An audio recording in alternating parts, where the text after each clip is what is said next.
जेव्हा तुम्ही एकांतात रमायला लागता, शब्द मौन धारण करतात. उगाच बडबड मनाला पटत नाही. बऱ्याच वेळी ध्यान हे आत्मसात करतं आणि आपला आत्मा जेव्हा आपल्यावर हावी व्हायला लागतो आणि तोच क्षण असतो जेव्हा तुम्ही तुमच्या स्वतःमध्ये तल्लीन झालेले असतात. एकांत खूप आवडतो. लोक नको वाटतात आजूबाजूला. काहीच गोड वाटेन असं होतं. या भौतिक जगापासून खूप दूर दूर राहावंसं वाटतं. म्हणजे हे सगळं होतंय त्याचा अर्थ काय? हे सगळं का होतंय?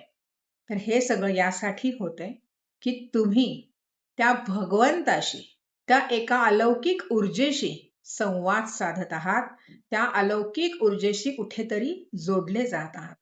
मौन हा एकच मार्ग आहे जो भगवंताशी संवाद घडवून आणतो. कारण जेव्हा आपण एखाद्या देवळात जातो, तिथे आपण डोळे मिटून शांतपणे त्या भगवंताची मूर्ती डोळ्यासमोर आणतो, जी समोर असते, पण तरीही डोळे मिटून आपण ती मूर्ती डोळ्यासमोर आणतो. आपलं अस्तित्व तिथे स्वाहा करतो. याचाच अर्थ आपण या डोळ्यांनी, उघड्या डोळ्यांनी भगवंत नाही पाहत, तर आपल्या मनामध्ये भगवंत पाहतो.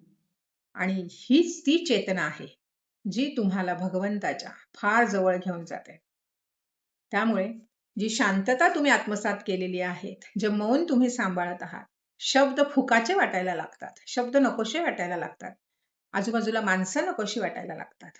याचाच अर्थ की परमात्मा तुमच्याकडून आणि तुमच्या स्वतःच्या अस्तित्वामधून एक वेगळी ऊर्जा प्रवाहित करतोय, जी इतरांनाही मदत करेल आणि त्या भगवंताशीही तुम्हाला जोडून देईल. जास्त विचार न करता ह्या एका वेगळ्या फ्लोमध्ये स्वतःला सोडून द्यायचं. तुमच्या अनेक प्रश्नांची उत्तरं तुम्हाला तशीच त्याच वाटेवर नक्की मिळतील.